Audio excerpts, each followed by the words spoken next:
ثم جعلت أجر محمد صلواتك عليه وآله مودتهم في كتابك، فقلت قل لا أسألكم عليه أجرا إلا المودة في القربى، وقلت ما سألتكم من أجر فهو لكم، وقلت ما أسألكم عليه من أجر إلا من شاء أن يتخذ إلى ربه سبيلا. The Institute's a nonprofit that started a couple of years ago, and the goal is to try to get Islamic primary sources, Shia primary sources, into English, so that people who don't know Arabic, who aren't specialized in these studies, they can access the knowledge that's there in language and in a style that's relevant to them. Translation's part of it. We do a lot of research to try to understand what the Arabic is saying in the original language. Our goal in translation is to try to get the effect on the English reader to be the same as the effect of the Arabic text on the Arabic reader.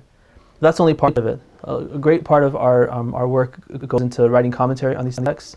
So we're trying to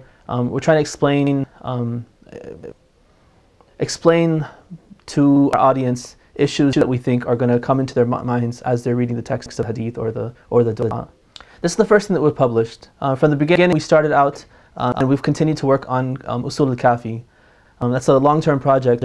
Kind of in between Usul al-Kafi, as different members of the team had extra time, they got these other projects out. So Al-Nudbah is the first of these extra kind of side projects, and it is the first thing that's been published. It's a multi-language effort. Our discussions, most of the team members, they know Persian primarily, and so our discussions happen in Persian. All the sources we're drawing from are Arabic, the text is Arabic. We write an Arabic commentary first, and that's going to be published separately for an Arabic-speaking audience. But all of that is geared to, and the goal of all of that is to get an English translation and commentary that's relevant to people in the West. Yeah, the Islamic Text Institute, from our inception, the mission is to work with primary sources. So that's going to be Hadith, Du'as, and then eventually Quran itself. And so we want to tackle those primary sources so that people can go back to that. There are plenty of other works of scholars that also need translating, but if we spread ourselves too thin, we won't accomplish the goal that we have set out. Other people will have to come along and do those other, translate those other books. Our works, they're definitely not casual reading. I don't think you would like, kind of kick back and read it for light reading. It's for somebody who wants to study the dua and understand the dua, or study a hadith and understand it. You don't have to be a scholar. The goal is we're not writing in language that requires you to know all these specific kind of technical Arabic terms. We've tried to, basically there is no Arabic in the English translation. If anything, we'll explain a word and we'll have the Arabic word and then explain it so that an English reader can understand what that Arabic term means. But we've really stayed away from technical jargon because that's not the goal. We want to kind of remove that veil so that people with strong minds can understand these strong concepts, right, without having to have the technical knowledge. Al-Nudbah took us about a year. Not working full time. Again, it was kind of working in between the main project, which is Usul al-Kafi. But it's taken about a year, and the book itself, it contains about 145 pages. And what you get at the first section is the Arabic and the translation, right? The second section takes the Arabic, the translation, and then adds the commentary to it. Right? So there you'll see most of the page is filled up with commentary. That goes for about 80 or 90 pages. Then at the end of the book, we've also included the dua Allahumma kulli waliyik, and so we put just a 3 or 4 page translation and commentary of that as well. And then of course there are indexes and everything, so you can search words in the text. There's also an insert in the book, which is a CD, an audio CD, which is going to have a translation of a recitation of the Arabic and the translation done by myself, and then there's also an Arabic recitation by a famous Irani reciter. Yeah, ITI it is a team effort. A lot of people are involved. There are 4 main scholars involved. We kind of work through an assembly line. So the first person, he tackles the text, contributes everything he can, writes everything down. Then all of his findings go to the second person, and so forth down the assembly line. Once the Arabic text is written, that goes again through an editing process through those same scholars. Everyone goes back and comments and critiques and everything until we're sure that the Arabic commentary is strong and solid. Once that's done, then I sit down as the translator and I translate that the text, and then kind of like it's more than a translation of the commentary. I'm rewriting the commentary for an English audience, using all the information and all the ideas, but writing them in a language that's applicable over here. Once English is written, the first draft is written, and that also goes through an editing process, a very detailed editing process. So another 3 or 4 people are involved there on the English side. And I remember with Al-Nudbah, we ended up, in the English editing process, we ended up finding so many things to address that we ended up going back and rewriting a lot of the Arabic commentary based on the English critiques as well. And so it's gone through a lot of development like that. We even have some non-Muslim editors. I went back to a high school English teacher and asked him to edit the text and to get an outside perspective, and he gave some really good comments that helped to make the text better. Then we have layout design, cover design. We have audio specialists who develop the CD. So a lot of people are involved in the project itself. ITI has a board, a five-member board, and they're constantly working behind the scenes to make everything happen, to raise money, to manage everything, to kind of to get the word out, and then of course there are all the donors. A lot of people have contributed. ITI, it's a nonprofit. It's still starting out, and we basically run off of donations of people who believe in the mission of ITI, and who have confidence in what we do and who we are. So a lot of people are involved. The main way for people to contribute is financially, because the things that ITI does, it requires technical knowledge. Like the work itself, it all requires long training in the Hausa, really strong English skills. So in terms of the technical development of the work, there's not a lot that non-specialists can do to help, but they can definitely help in 2 ways. One is financial. They can donate to the cause. They can also contribute their khums. We have an ijaza through Ayatul Sistani to use khum for this. And another way they can contribute is by getting the word out. Right now, there are publications will be out there. Let people know about it. Use this now as a tool for teaching your kids, teaching students, teaching other people about Islam, right, through an outstanding translation, outstanding commentary. Yeah, we're working on a couple of du'as. So we have Ziyarat Ashura also coming up. We have Dua Kumail also coming up. We have some interns who recently started working with ITI. They expressed interest in learning the skills that ITI is using for these ahadith. So they are working on Dua Makarim al-Akhlaq, right, the supplication for noble virtues from Saifat al-Sajjadiyah. So that's kind of another side project that will eventually turn into an independent work, inshallah. In the plan, like maybe further down the road, we'd like to work on Nahj al-Balagha as well. Kind of the ultimate goal that we have, we really hope that we'll have the life to do, and also the support from the community to do is the Quran itself. Right, to have an outstanding translation and outstanding commentary based on solid Shia research, right, for a Western audience. That's something that's kind of our ultimate dream. Du'as are an independent source that we have. Du'as aren't simply, this is something like du'as in Shi'i literature are not simply ways to ask Allah for food and money and things that we need. The du'as themselves are full of, they're full lessons in life.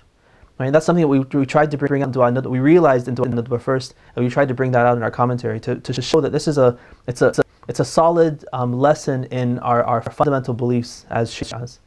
It starts from Prophet, from Adam himself, salam, all the way through the prophets, through the Imams, to the Imam of the time now, and it addresses our basic beliefs. It establishes this relationship that we have with Allah, which is the essence of the religion totally. That's the nature of our du'as. And so every du'a, Dua Kumail, all these different major du'as that we have, they're really outstanding sources in themselves. They're not simply preparation for something else. But it's true, like these are kind of they're projects that can be done in a much more manageable time. Well, that was kind of our thinking. Part of our thinking was that if we wait to do Usul al-Kafi, it might take 7 years, 10 years before we can get some volumes out. And people might lose interest or not not be able to support a project that hasn't produced something for so long. And so we wanted to produce something that would show what we're about, show the quality of our work in a shorter amount of time. Translation's it's not a task of simply taking words from one language and finding equivalent words in another language. Translation is much bigger than that. What we're trying to do in the translation is, first of all, we're going into the Arabic itself, down to the particles, just like a fa or a wow, right? Just even those particles, we don't rest until we figure out why a particular particle has been used and how that's significant. And if it were any other particle, it would say something different. Once we fully understand the intent, the spirit, the mood of the original, then try to transfer that whole kind of capsule of information, feeling, everything into the English. To do that, it's not just the work of a translator. One weakness that translators usually have, and maybe one pitfall that translators usually face, is that it's simply the translator himself sitting down with a text and trying to see both sides of the coin. So he looks at the Arabic, and then whatever he understands from the Arabic, he tries to put it into English. Right? What we decided to add to this is, on the Arabic side, right, it's not good enough just for one person to sit down and do that. It requires this team effort to be able to scour the sources, to be able to spend the time, the man hours, to be able to analyze every single word, every grammatical structure, theological issue, historical issue, everything, so that our original understanding from the Arabic text is solid, and what we're transferring into the English is truly like a correct understanding and a defensible understanding of that Arabic text. And that's something that we can do as a team that no individual can do. So it doesn't really make any sense, or it's true, we could not write the commentary, simply to do all the research and then have the translation, but that would be a shame to have all that information and not transfer that into English as well. One of the ideas that we've had since we started out was that translation by itself is not good enough. In fact, it could be detrimental to the purpose. Like, even translation of the Quran is not good enough for guiding people. People with very, very different beliefs, like Sunnis, Shias, all different sects in between, they all find their inspiration in the same book, and they're able to have sometimes very, very contradictory beliefs based on the same book. So the text itself is not good enough. We need the text through the filter of correct understanding, well-found understanding. Right, somebody who can see the big picture, and who sees, from the beginning to the end of the Quran, knows the literature of the ahadith as well, and the guidance of the Imams. Right, for a person like that to then go in and be able to explain what a verse means and transfer that meaning correctly to a person who doesn't have access to all that information. Right, so we think it would be a great disservice if someone just translated ahadith and passed them out to people, especially ahadith that are problematic, because our ahadith are not all authentic. Just because a hadith says Imam Sadiq said something doesn't mean he actually said it, right? If it was Imam Sadiq alayhi salam himself saying something, of course we would take that, and that would be a sacred text, for a sacred source for us. But the hadith, between the hadith and the Imam himself, there's so many different things that have happened and could happen, and it's up to the scholar to sit down and figure out, did the Imam actually say something like this? If he did, what did he actually mean? How faithfully was this text transferred from the Imam to us now? And what are the implications? What were the contextual clues? What was happening around the hadith? Was there somebody who asked an issue and the Imam was answering using this hadith? Or was there some political thought happening at the time, and that's why he said this? Was he under duress and said it not because he believed it, but because he had to say it, otherwise he or his companions would be in danger? So there are all these different aspects, and that has to come in the commentary so that somebody knows what to do with that particular phrase from the Imams.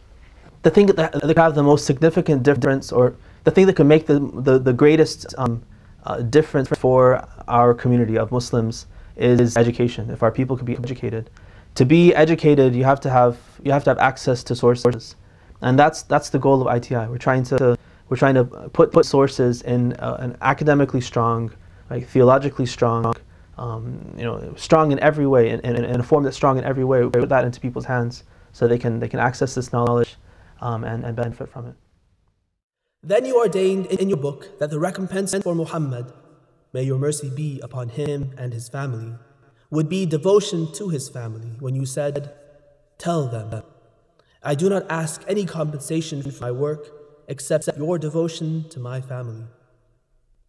You also said, "Tell them, whatever compensation I have asked from you is for your benefit." You also said, "Tell them, I do not ask any compensation for my work except from him who wishes to travel the path to his Lord's proximity."